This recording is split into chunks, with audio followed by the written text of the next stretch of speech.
बिस्मिल्लाहिर्रहमानिर्रहीम, अस्सलाम वालेकुम। लेज़र एंड ऑप्टिक्स के कोर्स में हम आज डिस्कस करेंगे spontaneous and stimulated emission and absorption. और सबसे पहले हम इस लेक्चर की आउटलाइन देख लेते हैं कि इसमें हमने आज डिस्कस क्या क्या चीज़ें करनी है। तो हमने ट्रांजिशंस डिस्कस करनी है, फिर उसके साथ साथ हमने अब्जॉर्प्शन पे बात करनी है, स्पॉन्टेनियस एमिशन की बात करनी है, स्टिमुलेटेड एमिशन को देखना है, और फिर एंड पे हमने आइंस्टाइन्स की रिलेशंस जो हैं वो देखनी है। तो स्टार्ट करते हैं ट्रांजिशन से। तो ट्रांजिशन क्या होती हैं स्टूडेंट्स? हम जानते हैं कि इलेक्ट्रॉन जो है वो अपनी एक स्टेट से किसी दूसरी स्टेट में जब जाता है तो इसको हम ट्रांजिशन कहते हैं। तो इलेक्ट्रॉन्स की जो ट्रांजिशंस हैं ये उसके एनर्जी लेवल्स के दरमियान जब होती हैं तो फार इंफ्रारेड से लेकर अल्ट्रावायलेट तक की वेवलेंथ हमें मिलती है। एटम के अंदर इलेक्ट्रॉन की ट्रांजिशंस जो हैं वो या तो ऑर्बिट टू ऑर्बिट ट्रांजिशन होती है, या फिर ऑर्बिटल से ऑर्बिटल ट्रांजिशन होती है, या फिर सब ऑर्बिटल्स के दरमियान ट्रांजिशन होती है। तो हर ट्रांजिशन के दरमियान में हम जानते हैं कि एक डेफिनेट एनर्जी लेवल है तो या एनर्जी गैप है।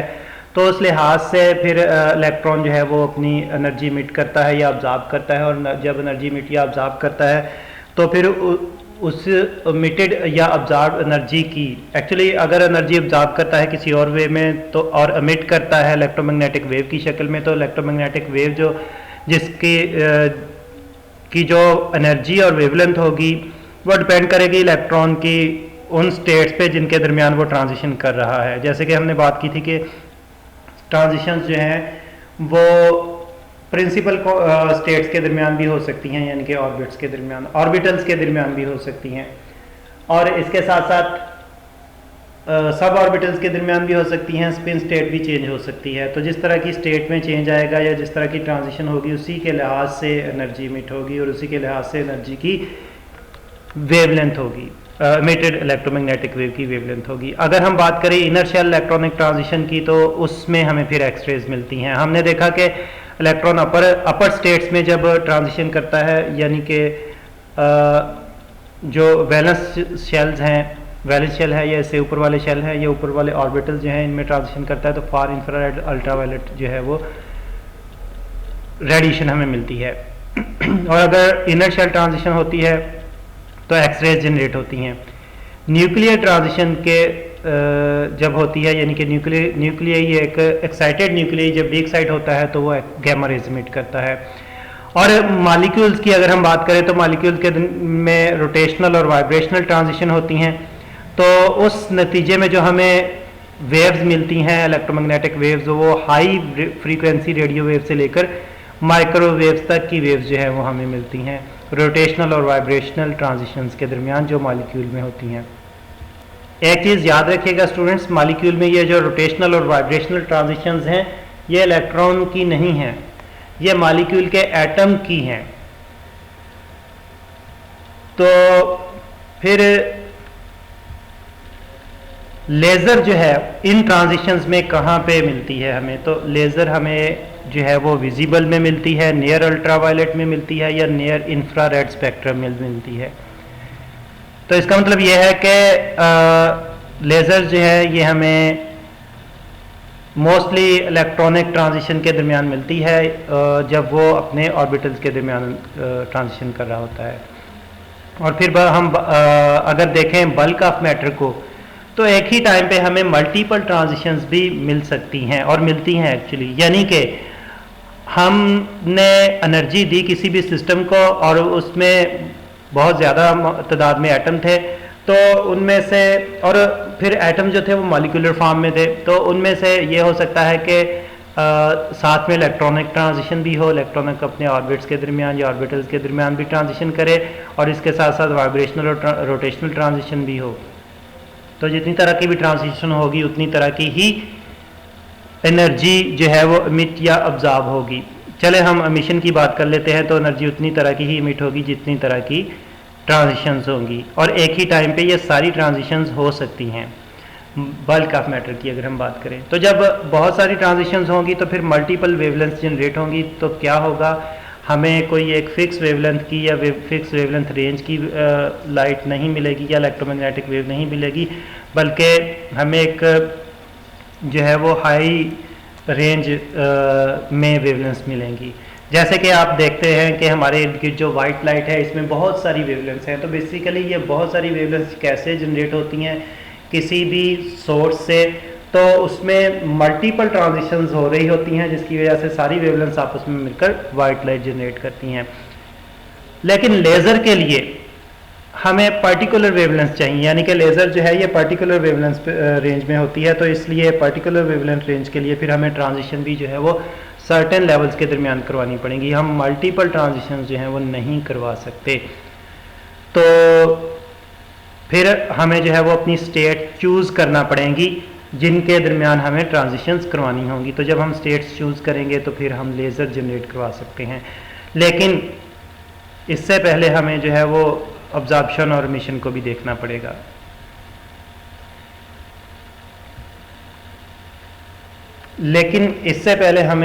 ऑब्जर्प्शन और मिशन को भी देखना पड़ेगा। सिर्फ यानी कि स्टेट तो हमने चूज़ कर ली, लेकिन उसके दरमियान में हमने ऑब्जर्प्शन किस तरह से करवानी है, मिशन किस तरह से होगी, और फिर उसके नतीजे में लेज़र कैसे जनरेट होगी, ये चीज़ भी हम देखेंगे। इसके साथ साथ हम अगले लेक्चर में पॉपुलेशन इन्वर्जन के बारे में भी बात करेंगे। अभी तो हम बात करते हैं ऑब्जर्प्शन की। तो हम किसी भी सिस्टम को, या अगर हम एटम की बात कर लें, अगर एनर्जी देते हैं और वो एनर्जी देते हैं हम किसी इलेक्ट्रोमैग्नेटिक वेव यानी कि फोटोन की शक्ल में। हम पहले ही बात कर चुके हैं पिछले लेक्चर्स में कि एटम का जब रेडिएशन का जब इंटरेक्शन होगा मैटर के साथ तो फोटोन की शक्ल में होगा। जी, तो अगर हम इलेक्ट्रोमैग्नेटिक वेव की शक्ल में एनर्जी देते हैं, वैसे तो हम किसी भी सिस्टम को डिफरेंट वेज से एक्साइट कर सकते हैं, लेकिन यहाँ पे हम बात कर लेते हैं सिर्फ इलेक्ट्रोमैग्नेटिक वेव के थ्रू एक्साइटेशन की। तो हम एक सिस्टम को के ऊपर फोटोन डाल रहे हैं और एटम की हम बात कर लेते हैं, किसी एक सिंगल एटम की। तो फिर वो एटम और वो उस फोटोन की एनर्जी जो है वो इतनी है कि जितना एटम के कोई से भी दो एनर्जी लेवल्स के दरमियान का डिफरेंस। तो क्या होगा, एटम का इलेक्ट्रॉन वो फोटोन जो है वो ऑब्जर्व करेगा, उसकी एनर्जी लेगा और एनर्जी लेने के बाद हायर स्टेट में चला जाएगा, यानी कि एक्साइट हो जाएगा। तो ये फिनोमेना जो है वो ऑब्जर्प्शन कहलाता है और इसको हम स्टिम्युलेटेड ऑब्जर्प्शन कहते हैं। क्यों स्टिम्युलेटेड ऑब्जर्प्शन कहते हैं? हम जानते हैं कि कोई भी एटम जो है उसमें इलेक्ट्रॉन खुद से ही हायर स्टेट में नहीं चला जाएगा, उसको स्टिम्युलेट यानी कि उसको फोटोन देना पड़ेगा, उसको एनर्जी देनी पड़ेगी, स्टिम्युलेट करना पड़ेगा, यानी कि ऊपर वाले लेवल तक पहुंचाने के लिए उसको पुश करना पड़ेगा, और वो पुश हम फोटोन की एनर्जी की शक्ल में करेंगे। तो डेल्टा ई जो है ये इंसिडेंट फोटोन की एनर्जी है, जिसको एच न्यू से हम रिप्रेजेंट कर सकते हैं। अच्छा, जब हम ऑब्जर्प्शन करवाएंगे तो फिर हम देखेंगे कि एक फिक्स टेम्परेचर पर रेट ऑफ ऑब्जर्प्शन क्या है। यहाँ पे रेट ऑफ ऑब्जर्प्शन से क्या मुराद है? बेसिकली रेट ऑफ ऑब्जर्प्शन से मुराद ये है कि हमारे पास जो ग्राउंड लेवल था, हमारे पास जो लोअर लेवल था जहाँ से हम एक्साइटेशन करवा रहे हैं, उसमें कितने नंबर ऑफ एटम जो हैं वो एक्साइट होकर अपर लेवल पर जाएंगे। तो इसको हम कहते हैं रेट ऑफ ऑब्जर्प्शन।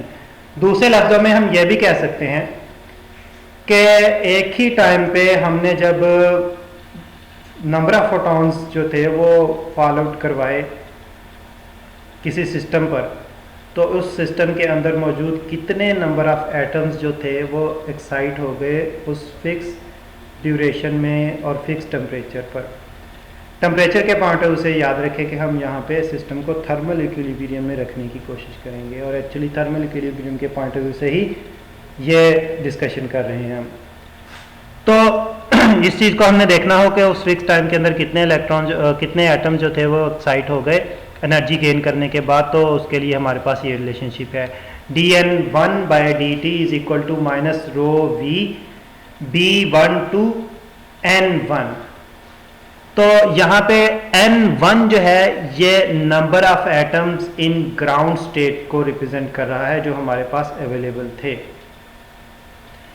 और रो V जो है ये नंबर ऑफ फोटॉन्स या फोटॉन डेंसिटी को रिप्रेजेंट कर रहा है जो हमने फॉल आउट करवाई सिस्टम पे, number of photons per unit volume जो हमने फॉल आउट करवाए सिस्टम पे। B12 क्या है जी? B12 जिसको हम आइंस्टाइन्स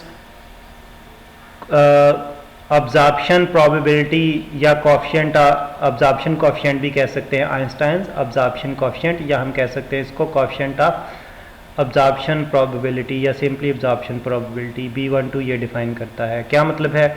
मतलब ये है कि ये कॉफिशिएंट ये हमें ये बताता है कि हमारे पास सिस्टम में मौजूद कितने नंबर ऑफ एटम्स जो हैं उनकी कितनी प्रोबेबिलिटी है कि वो एक्साइट होंगे एनर्जी गेन करने के बाद। तो आइंस्टाइन ने ये कॉफिशिएंट जो थे वो इंट्रोड्यूस करवाए थे, इसलिए इनको आइंस्टाइन अब्जॉर्प्शन कॉफिशिएंट भी कहा जाता है। यहाँ पे नेगेटिव साइन भी अपीयर हो रहा है, तो नेगेटिव साइन क्यों अपीयर हो रहा है? बेसिकली नेगेटिव साइन हमें ये बताता है जिस लेवल से हम एक्साइटेशन करवा रहे हैं उस लेवल की पॉपुलेशन, यानी कि उस लेवल के अंदर मौजूद नंबर ऑफ एटम्स एक्साइटेशन के बाद कम हो जाएंगे, यानी कि उस लेवल की अपनी पॉपुलेशन डिक्रीज हो रही है, तो उस डिक्रीमेंट को नेगेटिव साइन शो करता है। कौन से लेवल की हम बात करें? तो हम लेवल 1 की बात कर रहे हैं, ग्राउंड लेवल की। दोबारा से मैं इस चीज़ को एक्सप्लेन करता हूँ। हम बात करते हैं कि हमने ग्राउंड लेवल पे हमने फोटॉन जो थे, यानी कि एक फोटॉन की अमाउंट जो थी वो फॉल आउट करवाई, और उस अमाउंट को ग्राउंड स्टेट के अंदर मौजूद सारे एटम्स में से कुछ एटम ने एब्जॉर्ब किया, और एब्जॉर्ब करने के बाद वो चले गए एक्साइटेड स्टेट में, अपर स्टेट में। अब डेफिनेटली जितने नंबर ऑफ एटम्स जो है वो ग्राउंड स्टेट में ज़्यादा होंगे उतना ही रेट ऑफ अब्जॉर्प्शन जो है वो ज़्यादा होगा, यानी कि उतना ही एक्साइटेशन के चांसेस जो हैं वो ज़्यादा होंगे। तो इसलिए एक चीज़ तो मुझे ये नज़र आती है कि रेट ऑफ अब्जॉर्प्शन जो है ये डायरेक्टली प्रोपोर्शनल है पॉपुलेशन।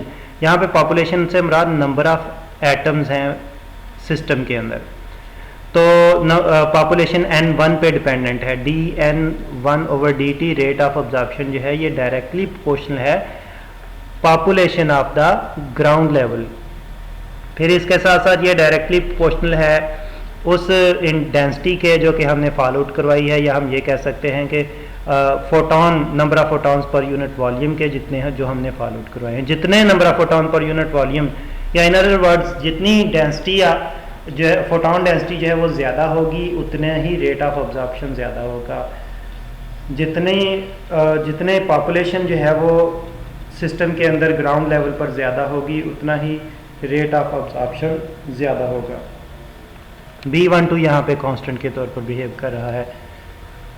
तो मैं दोबारा से जो है वो उस पॉइंट की एक्सप्लेनेशन पे आता हूँ जिसकी कि हम बात कर रहे थे कि नेगेटिव साइन क्यों अपीयर हो रहा है। तो हमने देखा था कि रेट ऑफ अब्जॉर्प्शन जो है ये डायरेक्टली प्रोपोर्शनल है पॉपुलेशन ऑफ लेवल। जब हम अब्जॉर्प्शन करवा रहे हैं, जब हम एक्साइट करवा रहे हैं, तो क्या होगा? अब पॉपुलेशन कम होना शुरू हो जाएगी अगले स्टेप के लिए, यानी कि अगर हम मुसलसल जो है वो एक्साइट करवा रहे हैं, तो एक दफ़ा एक फोटॉन इंटेंसिटी जो फॉल आउट हुई उसके लिए कुछ एटम जो हैं वो एक्साइट हो जाएंगे, तो बाकी जो एटम ग्राउंड स्टेट में बच जाएंगे वो कम होंगे। तो जब पॉपुलेशन कम होगी तो फिर डेफिनेटली रेट ऑफ अब्जॉर्प्शन भी कम होगा, यानी कि रेट ऑफ अब्जॉर्प्शन डिक्रीज़ होगा, या अल्टीमेटली हम ये कह सकते हैं कि जैसे जैसे अब्जॉर्प्शन करवाएंगे तो पॉपुलेशन ऑफ लेवल जो है वो डिक्रीज़ होगी, इसलिए नेगेटिव साइन आ रहा है। खैर आगे चलते हैं, बहुत बहस हो गई इस नेगेटिव साइन पे। तो अब हम बात करते हैं स्पॉन्टेनियस एमिशन की। हमने एक्साइट तो करवा दिया सिस्टम को, तो सिस्टम जो है वो डीएक्साइट भी होगा। आमतौर पर हम बात करते हैं स्पॉन्टेनियस एमिशन की, कि स्पॉन्टेनियस एमिशन से मुराद हम ये लेते हैं कि सिस्टम एक्साइटेशन के बाद फ़ौरन से डीएक्साइट हो जाएगा। लेकिन कोई भी सिस्टम जो है वो स्पॉन्टेनियस का मतलब ये है नहीं है कि वो फ़ौरन से डीएक्साइट हो जाएगा। मतलब इसका ये नहीं है कि जैसे कि आप चले हम दौड़ लगा रहे हैं और किसी भी चीज़ को हमने किसी भी पॉइंट को टच करके वापस मुड़ना है, तो इसका मतलब यह है कि जब हम उस पॉइंट तक पहुंचे तो हम एक्साइट हो गए, और जब हम वापस मुड़ेंगे तो वो हमारा डी एक्साइटेशन का प्रोसेस होगा। तो जब हम उस पॉइंट को हाथ लगा रहे होते हैं तो डेफिनेटली कुछ ना कुछ टाइम लग रहा होता है, हम उस वक्त स्टे कर चुके होते हैं वहाँ पे, उस पॉइंट पे, उस मुकाम पे। तो यही चीज़ जो है वो एटम के बारे में भी है। और क्यों है? क्योंकि कोई भी प्रोसेस जो है वो कंटिन्यूस नहीं है, डिस्क्रीट मैनर में है। तो एटम फौरन से डी एक्साइट नहीं हो जाएगा, बल्कि थोड़ा सा टाइम लेगा। वो कितना टाइम लेगा उस पर हम बाद में बात करेंगे। सबसे पहले तो हम ये देख लेते हैं कि ये जो टाइम है इसके लिए कोई हमें जो है वो स्पेसिफिक वैल्यू भी डिफाइन करनी चाहिए, कोई जिसको कि हम मेजर कर सकें। क्योंकि हम यहाँ पे एक टाइम की बात नहीं एक एटम की बात नहीं करें। अगर एक एटम की बात करते तो फिर जस्ट उसी का टाइम हम कंसीडर करते। यहाँ पे हम सिस्टम की बात करें जिसमें बहुत सारे एटम हैं। तो बहुत सारे एटम्स की अगर हम बात करें तो फिर हम ये डिफाइन नहीं कर सकते और ये कभी नहीं कह सकते कि सारे एटम जो है एक ही टाइम पे एक्साइट होकर एक ही टाइम पे डी एक्साइट हो जाएंगे। उसकी वजह नेचर में मौजूद अनसर्टेनिटी है। सारे ही एटम्स जो हैं वो एक आइडेंटिकली बिहेव नहीं करेंगे।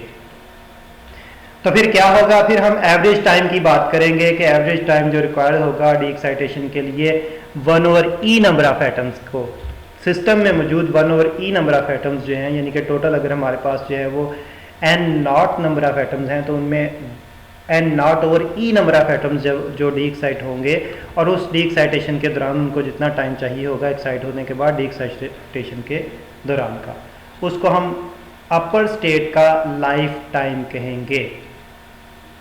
तो टिपिकली जो इलेक्ट्रॉनिक ट्रांजिशन है स्पॉन्टेनियस एमिशन में, उसका जो लाइफ टाइम होता है वो 10⁻⁸ सेकंड की रेंज में होता है, या हम कह सकते हैं कि 10 नैनोसेकंड की रेंज में होता है। तो ये यानी कि एक्साइटेशन और डी एक्साइटेशन के दौरान का लाइफ टाइम है। तो कोई भी प्रोसेस जो है, यानी कि कोई भी डी एक्साइटेशन जो है, जब इतने टाइम के दौरान होती है तो उसको हम स्पॉन्टेनियस एमिशन कहते हैं।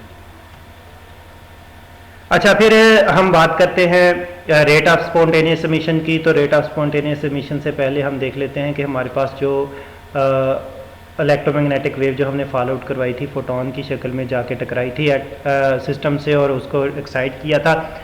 तो हम जानते हैं कि बिल्कुल बेसिक इक्वेशन के मुताबिक एच हमारे पास जो था वो लेफ्ट साइड पे था, तो इसको हमने राइट साइड पे शिफ्ट कर दिया, तो ये इक्वेशन हमारे पास आ गई। अच्छा, तो इससे एक्चुअली हम जो है वो ये आइडिया लगाने की कोशिश करते हैं कि जो एमिटेड फोटोन होगा उसकी फ्रीक्वेंसी डिपेंड करेगी एनर्जी लेवल्स के डिफरेंस पे। अब हम रेट ऑफ एमिशन की बात करते हैं। स्पॉन्टेनियस एमिशन का रेट जो है dN2 और dt से रिप्रेजेंट कर रहे हैं हम, that is equal to -A21 × N2। यहाँ पे N2 रिप्रेजेंट कर रहा है पॉपुलेशन इन लेवल 2, और SP का यहाँ पे आपको सफिक्स नजर आ रहा है जो स्पॉन्टेनियस को रिप्रेजेंट कर रहा है। A21 रिप्रेजेंट करता है ये बेसिकली फिर से आइंस्टाइन कोएफिशिएंट है, Einstein coefficient of spontaneous emission, या हम ये कह सकते हैं प्रोबेबिलिटी ऑफ स्पॉन्टेनियस एमिशन, इसको रिप्रेजेंट करता है। और 2-1 का मतलब यह है, 2-1 से मुराद ये है कि जो हमारा सिस्टम है वो सेकंड स्टेट से ग्राउंड स्टेट में आ रहा है। यहाँ पे भी अगर हम देखें तो रेट ऑफ स्पॉन्टेनियस एमिशन जो है that is directly proportional to the population in the excited state। Negative sign ये हमें शो करता है कि जैसे ही डी एक्साइटेशन होगी एक्साइटेड स्टेट की पॉपुलेशन जो है वो कम होना शुरू हो जाएगी, यहाँ वहाँ पे मौजूद नंबर ऑफ एटम्स जो हैं वो एक्साइट होने के बाद नीचे आना शुरू हो जाएंगे और उस लेवल की पॉपुलेशन कम होना शुरू हो जाएगी, इसलिए नेगेटिव साइन है। अच्छा, यहाँ पे भी जो मतलब टाइम होगा उसको हम रिप्रेजेंट करेंगे टा SP से, यानी कि ये टा SP जो है बेसिकली ये है life time of the level 2 excited level. या हम ये कह सकते हैं कि जो एक्साइटेशन से डी एक्साइटेशन के दौरान का टाइम है। तो ये इक्वल है 1/A/1 के। तो फिर एक चीज़ हमें यहाँ से ये पता चलती है कि ये लाइफ टाइम जो है इसकी ये डिपेंडेंट है इस प्रोबेबिलिटी पे, यानी कि डी एक्साइटेशन की प्रोबेबिलिटी पे। तो फिर A/1 की वैल्यू और अल्टीमेटली TSP की वैल्यू, यानी कि स्पॉन्टेनियस लाइफ टाइम की वैल्यू डिपेंड करेगी कि हम कौन सी ट्रांजिशन जो है वो कर रहे हैं, किस तरह की ट्रांजिशन जो है वो इन्वॉल्व है। तो उस पर जो है वो इनकी वैल्यूज़ डिपेंड करेंगी। अच्छा, तो स्पॉन्टेनियस एमिशन के बाद हम बात करते हैं स्टिमुलेटेड एमिशन की। स्पॉन्टेनियस एमिशन में हमने देख लिया कि किस तरह से एटम जो है और कितने टाइम के दौरान एटम जो है वो डीक्साइट होगा, तो उसको हम कहेंगे कि स्पॉन्टेनियस एमिशन है। और स्पॉन्टेनियस एमिशन का रेट जो है वो भी हमने देख लिया। तो अब हम बात करते हैं स्टिमुलेटेड एमिशन की। तो स्टिमुलेटेड एमिशन में स्टूडेंट्स एटम एक्साइटेड लेवल में मौजूद है, लेकिन वो खुद से डीक्साइट नहीं हो जाएगा, बल्कि उसको डीक्साइट करवाने के लिए, हाँ ये है कि अगर हम उसको ज़्यादा टाइम तक जो है वो पड़ा रहने दें तो फिर चांसेस हैं कि वो खुद से डीक्साइट होगा। लेकिन एक फिक्स टाइम ड्यूरेशन के दौरान वो डीक्साइट नहीं होगा, और अगर उस फिक्स टाइम ड्यूरेशन के दौरान हमने उसको डीक्साइट करवाना है तो फिर हमें उस पर जो है वो उसको स्टिमुलेट करना पड़ेगा, उसको पुश देना पड़ेगा। और वो पुश देंगे हम एक ऐसे फोटोन की मदद से जिसकी एनर्जी उतनी ही होगी एग्जैक्टली जितनी के जो हमारे पास हायर और लोअर लेवल का एनर्जी डिफरेंस है।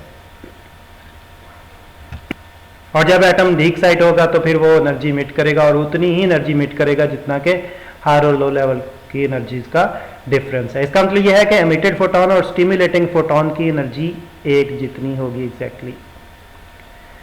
तो अब कितना लाइफ टाइम है? अच्छा, पहले तो इसका इस स्टिमुलेटेड मिशन का रेट हम देख लेते हैं। Rate of stimulated mission DN2 और DT, यानी कि हम सेकंड लेवल से डी एक्साइटेशन करवा रहे हैं, लेकिन स्टिमुलेटेड जो है वो मेथड से प्रोसेस में करवा रहे हैं। तो is equal to -ρ new B21 N2। यहाँ पे N2 तो वही बात है कि पॉपुलेशन को रिप्रेजेंट कर रहा है, हायर लेवल की एक्साइटेड लेवल की, लेवल 2 की। B21 जो है ये कोएफिशिएंट है, कोएफिशिएंट ऑफ स्टिमुलेटेड एमिशन, या हम कह सकते हैं प्रोबेबिलिटी ऑफ स्टिमुलेटेड एमिशन, या Einstein coefficient of stimulated emission, और कांस्टेंट के तौर पर बिहेव कर रहा है। यहाँ पे ρ न्यू जो है ये रिप्रेजेंट कर रहा है फोटोन डेंसिटी को, बेसिकली स्टिमुलेटिंग फोटोन डेंसिटी को, उस फोटोन डेंसिटी को जो कि स्टिमुलेट करवाने के लिए काम कर रही है, ये वाले फोटोन। तो अब यहाँ पे अगर हम लाइफ टाइम की बात करें कि जैसे कि हमने देखा था कि लाइफ टाइम डिपेंडेंट है और इन्वर्सली रिलेटेड है आइंस्टाइन प्रोबेबिलिटी पे या आइंस्टाइन कोएफिशिएंट पे, तो यहाँ पे जो लाइफ टाइम होगा वो 10⁻³ सेकंड की रेंज में होगा। स्पॉन्टेनियस एमिशन में हमने देखा था कि वो 10⁻8 सेकंड की रेंज में होगा। तो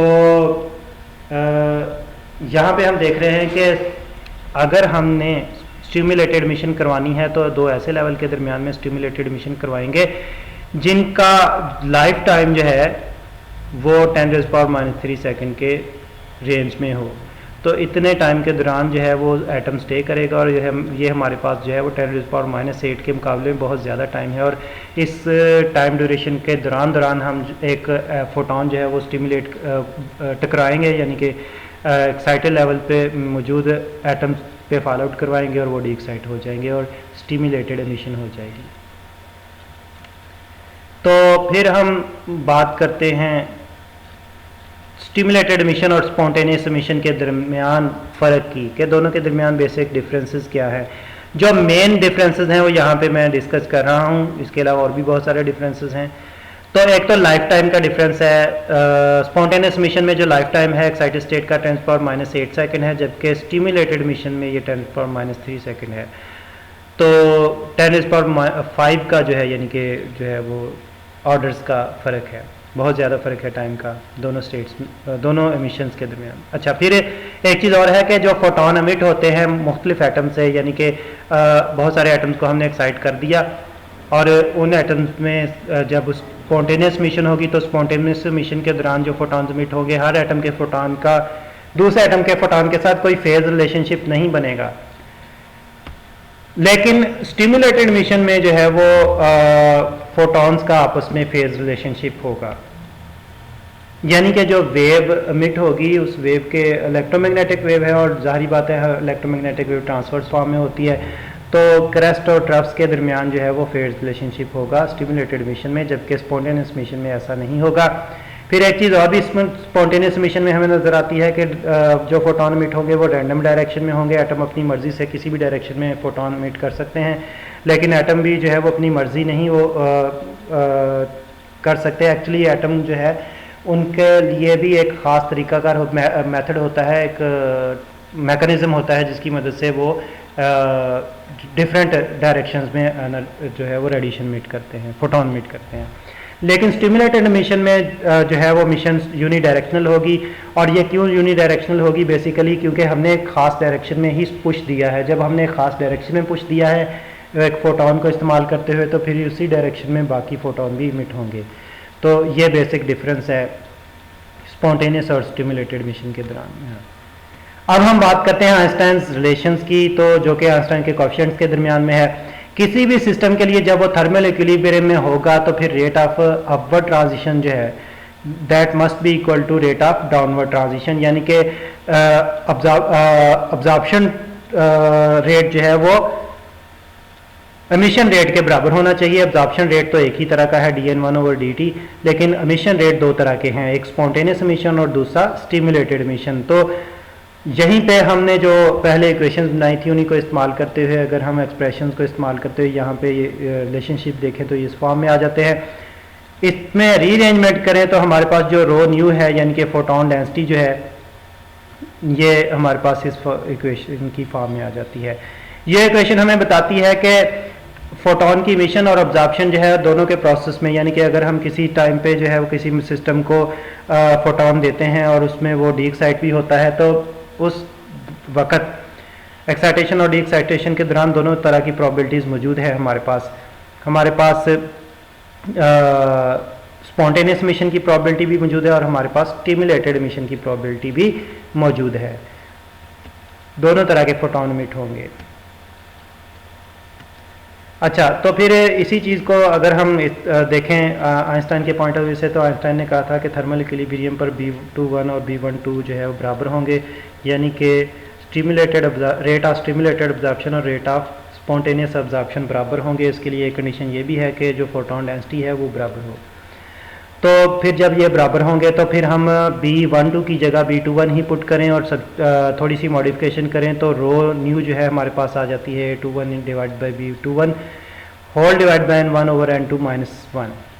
फिर इसके बाद हम बोल्ट्जमैन स्टैटिस्टिक्स अगर इस्तेमाल करें किसी भी सिस्टम के लिए जिसके बहुत सारे एनर्जी लेवल्स हों और वो सिस्टम थर्मल इक्विलिब्रियम में हो, तो उसके लिए हमारे पास ये बोल्ट्जमैन स्टैटिस्टिक्स है। NJ जो है वो ये हमें रिप्रेजेंट करता है कि कौन से लेवल के हम पॉपुलेशन की बात करें, कौन से लेवल के नंबर ऑफ एटम्स की हम बात कर रहे हैं। N0 जो है ये टोटल नंबर ऑफ एटम है। EJ जो है वो उसी लेवल का जिसकी हम बात कर रहे हैं एनर्जी की अमाउंट रिप्रेजेंट करेगा। यहाँ पे EI जो है ये ग्राउंड लेवल की एनर्जी को रिप्रेजेंट करेगा। एक्चुअली टोटल एनर्जीज को रिप्रेजेंट करेंगे हम यहाँ पे समीशन यूज़ करते हुए सिस्टम की टोटल एनर्जीज को। अच्छा, यानी कि EI जो है ये ग्राउंड लेवल को रिप्रेजेंट नहीं कर रहा बल्कि सिस्टम की टोटल एनर्जीज को रिप्रेजेंट कर रहा है। तो इसी चीज़ को रहते हुए हम N1 के लिए यानी कि लो लेवल की पॉपुलेशन के लिए इक्वेशन बनाते हैं जो हमारे पास इस फॉर्म में आ जाती है, सिर्फ यहाँ पे E1 आ गया। और इसी तरह से हम हायर लेवल की पॉपुलेशन के लिए इक्वेशन बनाते हैं तो हमारे पास ये इस फॉर्म में आ गई। अच्छा, फिर इन दोनों इक्वेशंस को अगर हम जो है वो यूज़ करते हुए हम N1/N2 रेशो लें तो हमारे पास हम देखते हैं कि कुछ चीज़ें जो है वो यहाँ पे कैंसिल आउट हो जाएंगी। हम बाकी इक्वेशन हमें ये मिलेगी। एक्सपोनेंट अगर हम कॉमनली ले लें तो यही इक्वेशन हमारे पास इस फॉर्म में आ जाएगी, exponent of E2 - E1 divide by KT। E2 - E1 हम जानते हैं कि h न्यू के बराबर होता है, तो फिर इसी चीज़ को हम इस फॉर्म में भी लिख सकते हैं। अब हम वापस आते हैं वहाँ पे जहाँ से हमने बोल्ट्जमैन स्टैटिस्टिक्स इस्तेमाल करना शुरू की थी और जहाँ से हमने ये इस्तेमाल करना शुरू की थी। तो उससे पहले हमने क्या किया था, हमने डेंसिटी ऑफ फोटॉन्स जो थी वो कैलकुलेट के लिए एक इक्वेशन बनाई थी। तो इस इक्वेशन में n1/n2 की जगह अगर हम हमारे पास जो बोल्ट्जमैन स्टैटिस्टिक्स इस्तेमाल करते हुए रिजल्ट आया है वो पुट करें और थोड़ी सी मॉडिफिकेशन करें। मॉडिफिकेशन क्या करनी है हमने, मैं वापस जाता हूँ, हमने मॉडिफिकेशन ये करनी है कि n1 और डिवाइड बाय n2 -1 को हम शिफ्ट कर लेते हैं लेफ़्ट साइड पे और रो न्यू को शिफ्ट कर लेते हैं राइट साइड पे। तो फिर हमारे पास क्या फॉर्मेट होगा, a21 divide by b21 into rho nu is equal to n1/n2 -1। तो n1 फिर n1 माइनस n2 की जगह हम पुट करेंगे वो रिजल्ट जो हमने बोल्ट्जमैन स्टैटिस्टिक्स से निकाला है, ये वाला। तो a21 ओवर रो न्यू b21 के इक्वल आ जाता है exponent h nu divide by kt -1। तो ये फाइनल एक्सप्रेशन हमें मिलती है और ये एक्सप्रेशन हमें क्या बताती है, बेसिकली ये एक्सप्रेशन हमें जो है वो बताती है अब्जॉर्प्शन कोएफिशिएंट और एमिशन कोएफिशिएंट के दरमियान का रिलेशनशिप। और इसके साथ साथ हम देखते हैं स्टिमुलेटेड एमिशन और stimulated absorption sorry spontaneous absorption के दरमियान का रिलेशनशिप। उसके लिए हमें जस्ट ये करना होगा कि b21 की जगह b12 कंसीडर कर लेंगे, लेकिन हम पहली बात कर चुके हैं कि दोनों की वैल्यूज़ एक जैसी ही होंगी। अच्छा, यहाँ पे फिर हमें नज़र आता है कि जो हमारे पास रेडिएशन मेटेड या ऑब्जर्व्ड होगी उसकी यानी कि जो डेंसिटी होगी या फिर यहाँ पे जो एक्साइटेशन डी एक्साइटेशन होगा वो डिपेंड करेगा एक तो फोटॉन्स की फ्रीक्वेंसी पे और दूसरा डिपेंड करेगा टेम्परेचर पे। तो फिर हम अगर वापस इक्वेशन जहाँ से हमने जो था वो इस इक्वेशन पे से जो जहाँ से हमने स्टार्ट किया था इस पे जाएं तो इस इक्वेशन के मुताबिक हम देखते हैं, दोबारा से मैं उस चीज़ को रिपीट करना चाहता हूँ कि यहाँ पे हम देखते हैं इस इक्वेशन के मुताबिक कि थर्मल इक्विलिब्रियम पे दोनों तरह की प्रोबेबिलिटीज़ हमारे पास मौजूद होगी अगर हम किसी भी सिस्टम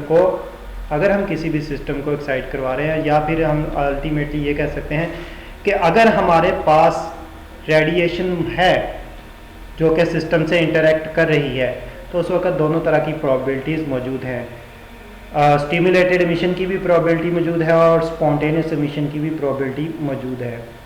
तो इसका मतलब यह है कि हम किसी सिस्टम को इस्तेमाल करते हुए स्टिमुलेटेड एमिशन भी करवा सकते हैं, स्पॉन्टेनियस एमिशन भी उस वक्त होगी, लेकिन कौन सा रेट ज़्यादा होगा ये हमें देखना पड़ेगा और इसके लिए हमें चूज़ करने पड़ेंगे कुछ फैक्टर्स जिनके लिए हम नेक्स्ट लेक्चर में बात करेंगे। Thank you very much.